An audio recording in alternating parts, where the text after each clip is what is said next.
কিশোরগঞ্জের অষ্টগ্রামে আওয়ামী লীগ নেতাকর্মীদের বিভিন্ন স্থাপনায় হামলা এবং ভাঙচুর চালিয়েছে দুর্বৃত্তরা। কিশোরগঞ্জ থেকে এস.এম. নাদিরুজ্জামান আজমলের তথ্যচিত্রে বিস্তারিত।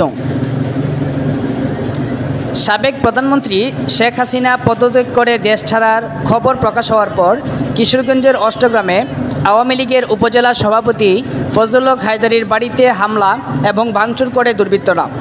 জানা যায়, অষ্টগ্রাম উপজেলা ছাত্রলীগের আহ্বায়ক শামসুল আলম শামীমের হাউরবুজ রেস্টুরেন্ট, অষ্টগ্রাম উপজেলা আওয়ামী লীগ সভাপতি ফজলুল হক হায়দারীর চেম্বার, লিটন মেম্বারের দোকানসহ আরও 2টি ফার্মেসিতে ভাঙচুর করা হয়।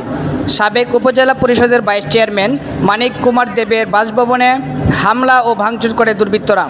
পূর্ব অষ্টগ্রাম ইউপি চেয়ারম্যান কাসিদ মিয়ার বাড়িতে এবং পূর্ব অষ্টগ্রাম ইউনিয়ন পরিষদে ভাঙচুর করা হয়।